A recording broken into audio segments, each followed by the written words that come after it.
अस्सलाम वालेकुम। Computer learning के इस चैनल में आप सबका वेलकम है जी। इस चैनल पर हम लोग कंप्यूटर के बारे में सीख रहे हैं। कंप्यूटर के अंदर जो टर्म्स होती हैं वो वर्क किस तरह से करती हैं, ठीक है। इसमें हम लोगों ने बहुत सारे लेक्चर्स अपलोड किए हैं। आप प्लीज़ हमारे चैनल को सब्सक्राइब कीजिए ताकि हमारी सारी वीडियोस आप तक पहुंचें। बेल आइकन को प्रेस कीजिए ताकि नेक्स्ट अपलोड होने वाली जो वीडियोस हैं उनके नोटिफिकेशन आपको मिलते रहें। कंप्यूटर सीखिए। हमारे चैनल पर हम लोग बहुत अच्छे लेक्चर्स दे रहे हैं, ठीक है। इस लेक्चर में हम लोगों ने डीबगिंग इन C++ यानी टर्बो C++ के अंदर जो प्रैक्टिकली हम लोग प्रोग्रामिंग कर रहे होते हैं उसके अंदर जो डिबगिंग हो रही होती है, यानी जो बग्स होते हैं उनको फिर डिबगिंग किस तरह से की जाती है उसको डिस्कस करेंगे। लेकिन उससे पहले आप हमारी वीडियो को लास्ट तक देखिए।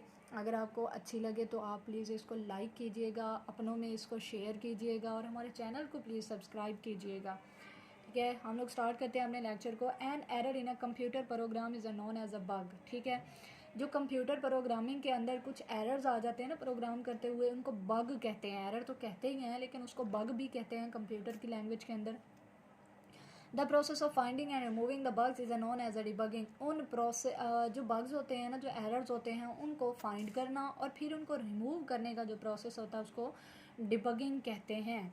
अब एरर्स की 3 टाइप्स होते हैं। कौन कौन से एरर्स होते हैं जो क्रिएट होते हैं? वो एरर्स हैं जी, सिंटैक्स एरर फर्स्ट पे, लॉजिकल एरर सेकंड पे और रन टाइम एरर थर्ड पे, ठीक है।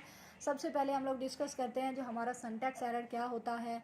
A collection of the rules for writing the programs is in a programming language is known as a syntax, ठीक है। सबसे पहले तो सिंटैक्स होता क्या है। सिंटैक्स एरर तो बाद में डिस्कस करते हैं, पहले हम देखते हैं कि सिंटैक्स होता क्या है। तो सिंटैक्स जो होते हैं वो रूल्स होते हैं जो कि हमारी किसी भी प्रोग्रामिंग लैंग्वेज के अंदर प्रोग्राम को राइट करने के लिए यूज़ होते हैं। उन रूल्स को हम लोग कहते हैं कि वो हमारा सिंटैक्स है, ठीक है। Syntax error is a type of the error that occurs when an invalid statement is written in a program, ठीक है। जब भी हम लोग कोई इनवैलिड स्टेटमेंट प्रोग्राम के अंदर लिख देते हैं जो हमें नहीं लिखनी चाहिए, जो हमें जो हमारे रूल्स के ख़िलाफ़ होती है, तो उसको हम लोग कहते हैं कि वो हमारा क्या है, सिंटैक्स एरर है।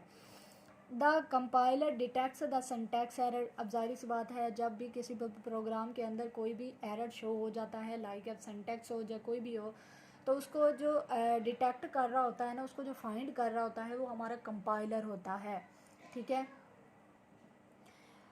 And display the error message to describe the causes of the errors, ठीक है। और कंपाइलर होता है जो हमारे जितने भी सिंटैक्स एरर्स होते हैं उनको डिटेक्ट करता है, और फिर कोई भी अगर प्रोग्राम के अंदर एरर आ जाता है, डिटेक्ट होने के बाद डिटेक्ट हो जाता है, देन ये एरर मैसेज डिस्क्राइब करता है कि कहाँ कहाँ पर हमारा एरर आया है। तो ये कंपाइलर की वजह से ही होता है। अब आता है जो सिंटैक्स एरर है उसकी कॉजेज़ कौन कौन सी होती हैं। वो है जी मिसस्पेल्ड कीवर्ड। अगर हमारा कोई कीवर्ड यूज़ हो रहा है, लाइक हम लोग इफ़ कर देते हैं। अब इफ़ कीवर्ड है तो इसका फर्स्ट लेटर जो है वो स्मॉल केस में आता है। उसके बाद अगर हमारा जो होता है वो, और लाइक एज हम लोग इफ़ के बाद एल्स यूज़ कर रहे हैं, अगर मैं एल्स की ई स्मॉल करने के बजाय मैं उसको कैपिटल एल्स कर देती हूँ, that is not a keyword. तो इस तरह से मिसस्पेल्ड कीवर्ड जो होते हैं उनकी वजह से एरर अकर हो जाता है, तो इसको हम लोग कहते हैं कि वो हमारा सिंटैक्स एरर है। स्टेटमेंट्स टर्मिनेटर इज मिसिंग, ठीक है। स्टेटमेंट टर्मिनेटर जो होता है वो सेमीकोलन होता है। अगर ये मिस हो जाए then it is also called the syntax error, ठीक है। तो कंपाइलर वर्क ही नहीं करता है, आगे एग्जीक्यूट ही नहीं होने देता है स्टेटमेंट को अगर सेमीकोलन का इस तरह से कोई भी इशू आ जाता है। सेकेंड है हमारा जो logical error, type of the error that occurs due to poor logic of the programmer is called the logical error, ठीक है। तो टाइप ऑफ द एरर ये एक ऐसा एरर होता है जो प्रोग्रामर की किसी गलती की वजह से, उसके पुअर लॉजिक की वजह से अक्कर हो जाता है, तो इसको हम लोग कहते हैं कि वो हमारा लॉजिकल एरर है, यानी लॉजिक्स की गलती की वजह से। A statement with logical error में प्रोड्यूस अनएक्सपेक्टेड रिजल्ट और रॉन्ग, ठीक है। हो सकता है कि अगर यूज़र के या प्रोग्रामर जो होता है उसके रॉन्ग लॉजिक्स की वजह से लॉजिकल एरर जो अक्कर हो जाता है उसकी वजह से अनएक्सपेक्टेड रिज़ल्ट जो होते हैं वो अक्कर हो जाते हैं, यानी जो हम लोग रिज़ल्ट चाह रहे थे वो नहीं, कोई और रिज़ल्ट पैदा हो जाता है, क्रिएट हो जाता है, तो इसको हम लोग कहते हैं कि वो लॉजिकल एरर है। अब इसकी कॉजेज़ जो होती हैं वो ये होती हैं, using the wrong conditions like the greater और लेस एंड, यानी अगर हम लोगों ने ग्रेटर वैल्यूज़ को अक्सर क्रिएट करना था लेकिन हो लेस रही है, तो जाहिर सी बात है हमारी गलती की वजह से अगर लेस और ग्रेटर के दरमियान में या इस तरह की किसी भी कंडीशंस के दरमियान में कोई भी फ़र्क रह जाता है, उसको गलत हो जाते हैं, देन लॉजिकल एरर क्रिएट हो जाता है। उसके बाद यूजिंग द रॉन्ग फार्मूला हो गया, यानी कोई भी फार्मूला हो गया, जैसे एरिया का फार्मूला जो होता है वो 1/2 बेस मल्टीप्लाई बाय हाइट होता है। तो अगर मैं ये 1/2 मिस कर देती हूँ देन हमारा जो होता है वो लॉजिकल एरर अकर हो जाता है। ठीक है, उसके बाद आता है जी run time error, a type of the error that occur during the execution of the program is known as the run time error. Run time error ऐसा एरर होता है जो कि एग्जीक्यूशन के दौरान में अकर होता है।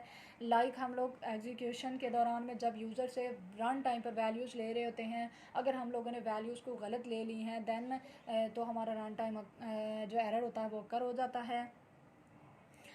Runtime errors are detected and displayed by the computer during the execution। ये कंप्यूटर के ज़रिए से जो होता है वो डिटेक्ट किया जाता है और डिस्प्ले किया जाता है, लेकिन ड्यूरिंग द एग्जीक्यूशन होता है। इसकी कॉजेज़ जो होती हैं वो ये होती हैं कि अगर हम लोगों ने दो नंबर्स को डिवाइड करना है तो रन टाइम पर जो दो नंबर्स ले रहे हैं, अगर मैं डिवाइडर जो है वो 10 ले लेती हूँ, डिवाइज़र जो है वो मैं 0 ले लेती हूँ, या डिवाइडर में 0 ले लेती हूँ, डिवाइज़र में 10 ले लेती हूँ, देन जो आपका रन टाइम पर जो एरर अकर होगा उसको हम लोग कह सकते हैं कि वो रन टाइम एरर है।